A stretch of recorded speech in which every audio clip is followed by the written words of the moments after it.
At Team Toyota, they've been selling and servicing new and used Toyotas in your community for over 50 years. And you can reserve your next new Toyota with them today. You'll get a realistic timeline, and even in this crazy market, they won't charge you over MSRP. Or don't wait at all. With over 75 certified Toyotas, including a bunch of RAV4 and Highlanders, you can drive one home today. And you can always trust them to maintain your current vehicle. Their service and collision centers are high-tech, comfortable, and will save you time and money. Team Toyota can help you go anywhere you want, but they'll always be your hometown team. Just visit teamtoyota.net and choose from 3 locations in Langhorne, Glen Mills, or Princeton.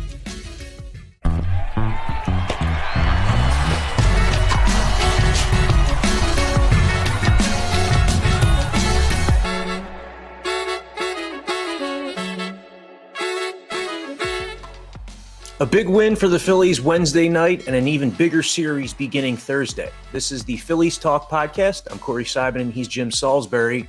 Sitting here after a wild Phillies comeback, another walk-off win. Matt Vierling, the star of the show. Jim, Wednesday night, it looked like could have been more of the same. The Phillies fell behind 3-0 on that titanic blast from Vladimir Guerrero Jr. off of Sir Anthony Dominguez in the 8th inning. Then the Phillies come back and win it in dramatic fashion in 10 innings. A huge win when you think of the landscape of the National League wildcard race, especially after the Brewers had won earlier in the day. No question. I mean, dare I say the most important win of the season, and there could be a few more here over the final 14 games, but you lose that game, and for a while it looked like they were going to lose it. They started off that game 0 for 7 through 7 innings with runners in scoring position, the top of the order. Fails a couple times with in big scoring situations with runners on base. I mean, Harper lunges at a first pitch with the bases loaded to end the 5th, strikes out to end the 7th with runners on the corners. And it's got this feel that, okay, here comes this 6th loss in a row. This collapse is starting to feel real. It's the 58th anniversary of Chico Ruiz. I mean, there's like a bad moon rising. And they staved it off. They stopped the losing streak at 5. I mean, had it gone to 6, it would have been their longest losing streak since September of 2019, the final days of Gabe Kapler. But they got some. I thought they really got some breaks. I thought they kept their poise really well late in that game, and they got some breaks. I mean, the bullpen walked entirely too many guys. It's right now it's a nervous bullpen.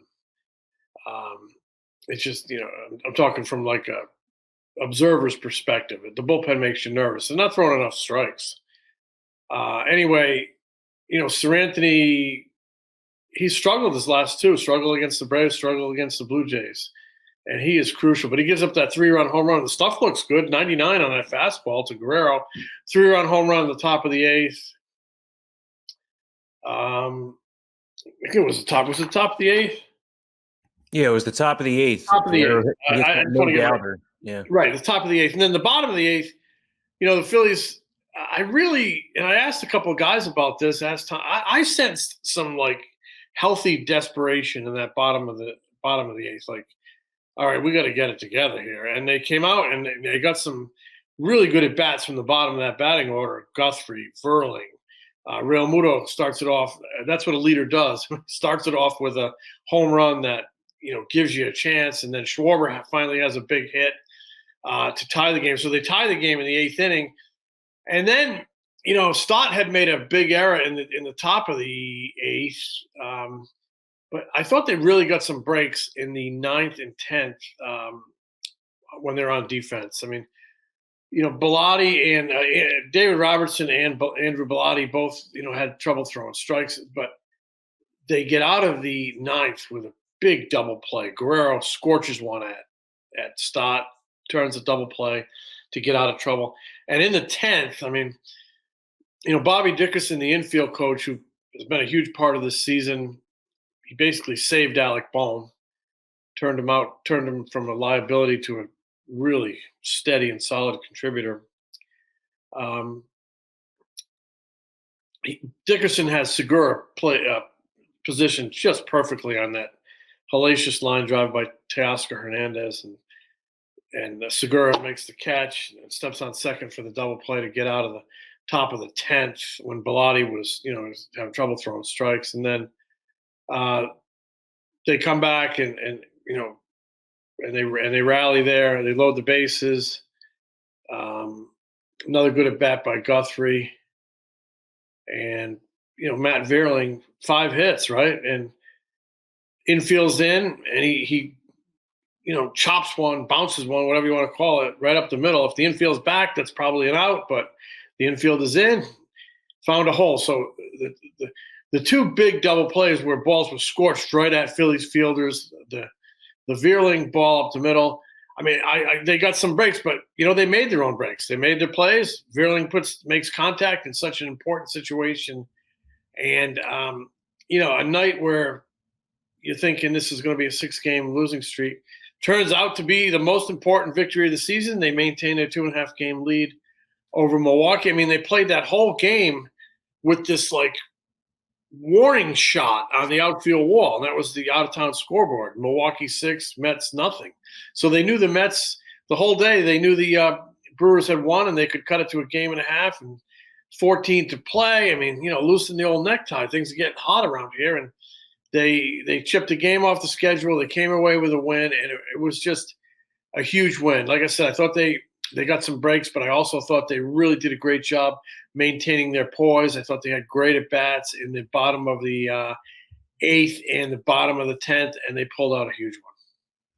Yeah, just thinking about some of the breaks the Phillies got in that game, one of them was that with the bases loaded and Teoscar Hernandez up, there was a 2-0 count, and there was a pitch that was 6 feet off of the outside corner that he just got aggressive and chased to make it 2-1, and then the next pitch is that double play. So just shows you there's so many little things throughout the course of a game that can dictate where you are in your season. Like if that ball is 2 inches to the left and it gets through for a 2-run single, totally different tone this morning, but it was good to see the Phillies pull out a win against a good team because they have not been able to beat good teams lately. Just 5-16 in their last 21 against teams over 500. But that continued a theme that we've seen a lot this season, Jim. Phillies coming back late in games against setup men and closers. They've scored 87 runs in the 8th inning this season, which is second most in the majors, behind only the Dodgers. But earlier in the game, there was an equally promising sign, which was the return of Zack Wheeler, who didn't just come back. He came back and he flashed maybe the best stuff that he's had all season, at least velocity-wise. What did you think of Wheeler's return to the Phillies rotation? Yeah, I mean, I thought it was, in a lot of ways, the biggest win of the season or most important win of the season. And going in, I thought it was the most important game of the season because of the 5-game losing streak, because of where you were in the standings, because the playoff race, 14 games left or 15 games left coming in. But I also thought it was hugely important because, Zack Wheeler is your ace. You needed him to come out and pitch well for however long he was going to be in that game because you need guys to put up zeros. But you needed him to pitch well because you needed to know you needed him healthy. You needed to know that he's going to be a factor down the stretch because if you get in the playoffs and you don't have him, you're not going very far. I don't even know if you win in a game. So it was great to see how effective he was with 4 zeros. It was a big part of the victory, keeping a very good offensive team off the board for 4 innings. And a great sign, great sign short-term, great sign long-term. He had, he had power stuff, his best fastball of the season. He hit 99, which would have been his best fastball of the season. His average velo was up, I think, almost 2 miles an hour. It was just 58 pitches. But clearly, and he even talked about this after the game, clearly the rest helped. And I do think he had inflammation in his elbow forearm. And I think there was talk he could pitch through it. He even said he could pitch through it. A lot of pitchers kind of get that at times. But I do think in the back of the team's mind, they wanted to get him some rest. And, at least one night, it looked like it really worked. 58 pitches. I mean, the textbook indicates he jumps up by maybe 15 the next one, and then 15 the one after that. He believes he can get to 7 innings and 90 pitches by his final start, that he'll be ready to go for the postseason. So really good sign because he's the rock of that rotation, in my opinion. And, I think it probably really emotionally helped the clubhouse to know that the big guy is feeling good and he's dealing, and he's got something left here that you can ride on. So it was really good that he pitched well and he was healthy, and great that they were able to come out of that Wheeler's performance, build on that, and get a victory. So a lot of very good things happened Wednesday night, and they got to continue it now against a team that just absolutely obliterated them over the weekend down in Atlanta, sweeping 3 games. The Braves are in town on Thursday night. Yeah, the Phillies are 6-9 against the Braves this season after being swept last weekend. The Braves remain just a game back of the Mets in the NL East, so they're going to be going all out the rest of the season. The Phillies have these 4 with Atlanta, and then they go on that season-ending 10-game road trip through Wrigley Field, Nationals Park, and then to Houston. Game 1, it's going to be Ranger Suarez against Max Fried, a battle of lefties. Then Aaron Nola and Jake Odorizzi, Bailey Falter and Kyle Wright on Saturday, Kyle Gibson, Charlie Morton on Sunday. The Phillies are going to miss Spencer Strider, who is being skipped this turn through the Braves rotation because of oblique soreness. Brian Snitker saying that Strider probably could have pitched, but they're playing it safe with him, given how important he is. But it's not much respite because the Phillies are getting Max Fried instead, and he's one of the best in the NL as well. Yeah, and then Kyle Wright's got 19 wins on Saturday.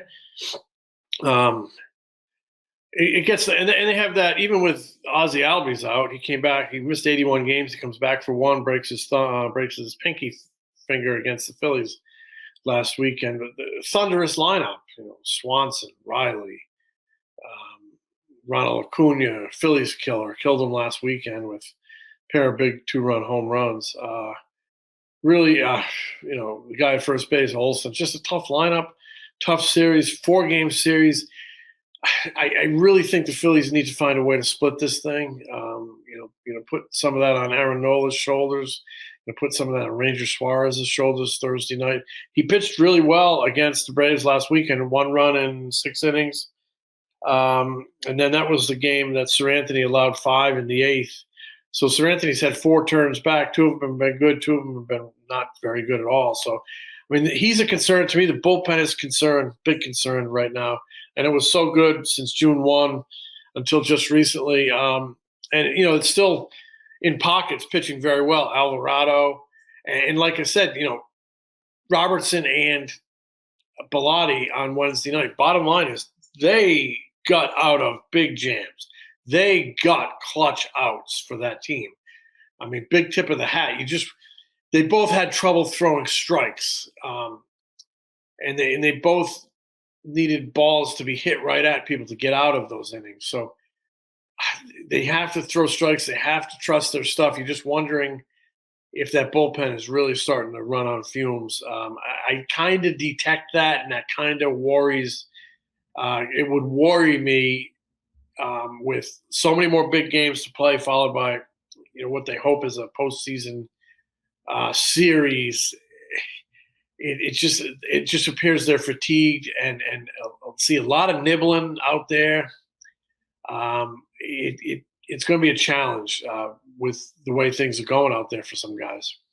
Yeah, the 3 highest leverage relievers for the Phillies, David Robertson has allowed 13 base runners in his last 6 2/3 innings.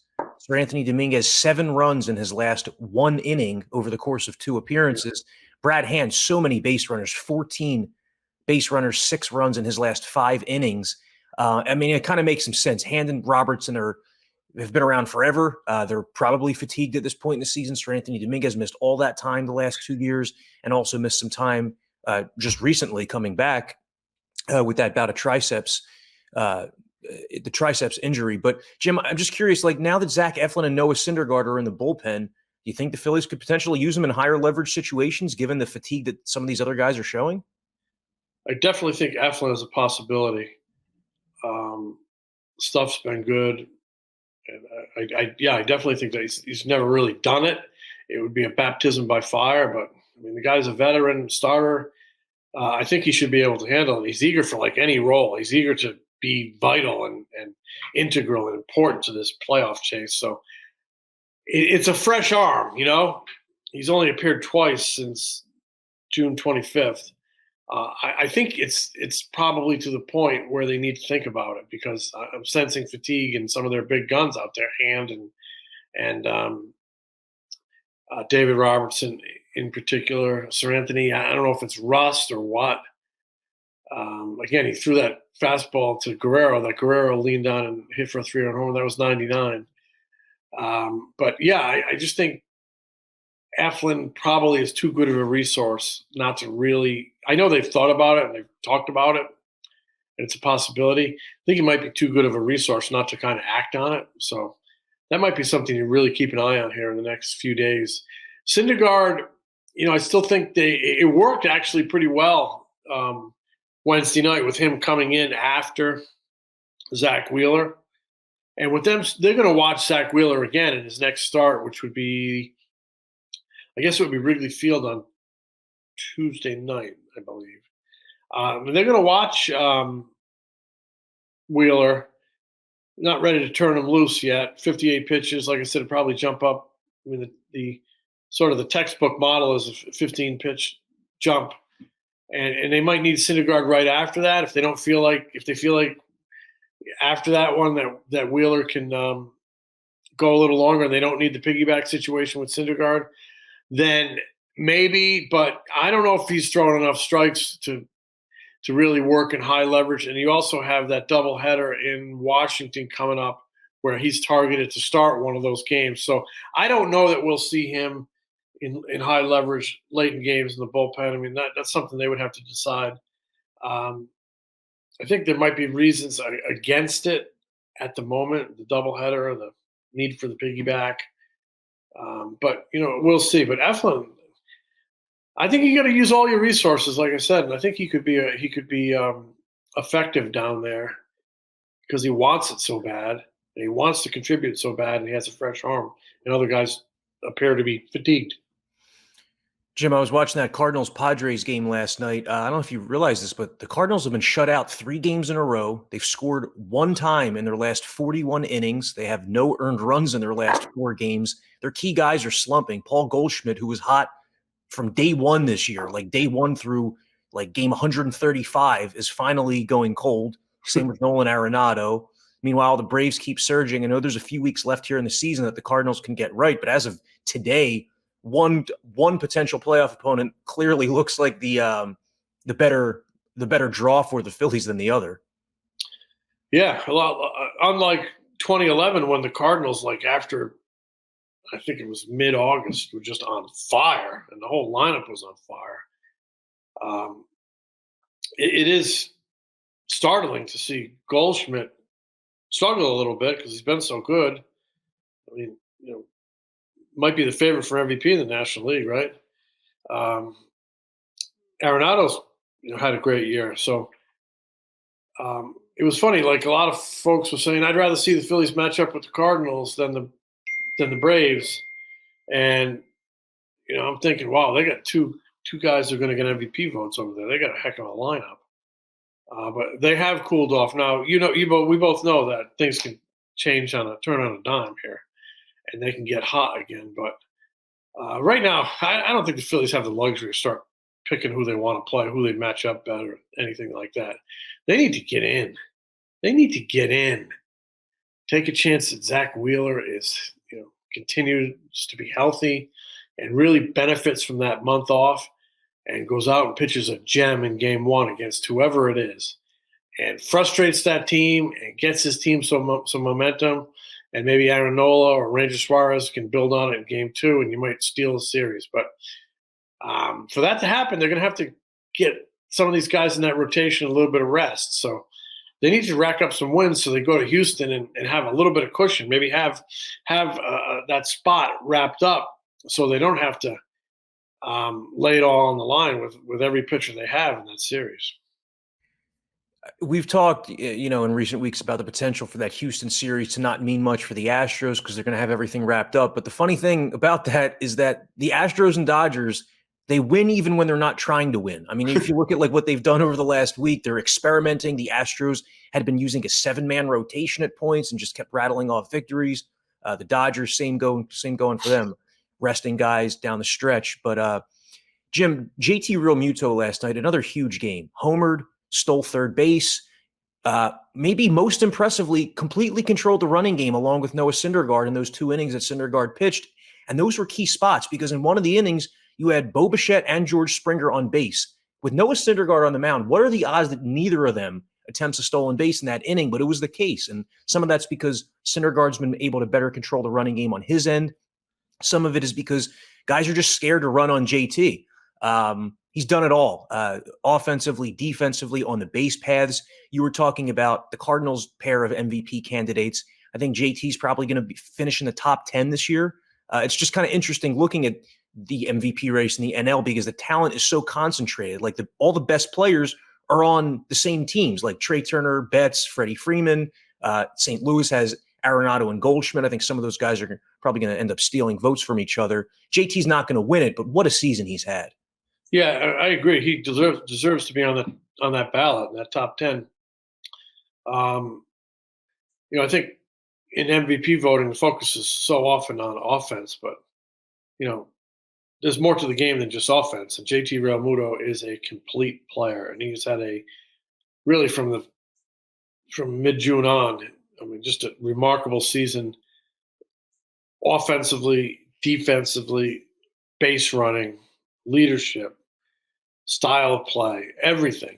He's been an absolute force. His last 58 games since July 2, his last 58 games, 324 with a 10-15 OPS, 15 home runs and 51 RBIs. He has not been – last night, what did he steal? His 18th base? He's the top thrower, the top framer, the top receiver in the game. He's had a great year. And I just think back to early people were wringing their hands, wondering if he's 31. He's what's the deal here? And he just had a slow start at the plate, and found some confidence, found some mechanical adjustments. He just was tinkering so much, and when a guy tinkers a lot with his leg kick and his approach, he's not confident. Well, he's found something that really works, and 5 hits 2 nights ago. That home run, you could argue that was the play of the game because it ignited that team. Honestly, I thought they were dead after Guerrero's 3-run home run. I thought they were dead. I thought this was going to be a 6-game losing streak. I thought, throw another log on the collapse. And, with one swing, he gave them hope. And with one swing, I thought he grabbed back some of that momentum that the Blue Jays had built in the top of the 8th. And with one swing, he kind of told his dugout, we're not dead yet. So offense, defense, base running, intangibles, we're not dead yet. That home run told that dugout, we're not dead yet. So that means something to a team. Well, in come the Braves for this final Phillies home series of the season. Perhaps the Phils can turn it around after a poor showing last weekend in Atlanta. They're going to need good starting pitching. They're going to need their key relievers to step up here. Jose Alvarado has probably been the most reliable guy over the last few weeks. He threw some pitches. Anthony Dominguez had a stressful inning on Wednesday, so it'll be interesting to see how many guys are available for the Phillies in this series opener against the Braves. Obviously, Atlanta has that great offense, so it's going to be a challenge for the Phils. And really, beyond that, like you look at the next series in Wrigley Field, that's not going to be easy. The Phillies were swept by the Cubs out of the All-Star break, so this is still a crucial stretch coming up. The Phillies enter this series up 2.5 on the Brewers. If you start to do the math, it's 2.5, but it's actually 3.5 because of the tiebreaker. So if the Phillies were to go 6-8 the rest of the way, they'd finish with 87 wins.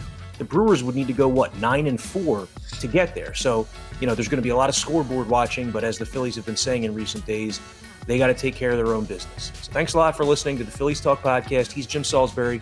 I'm Corey Seidman. We'll catch you early next week.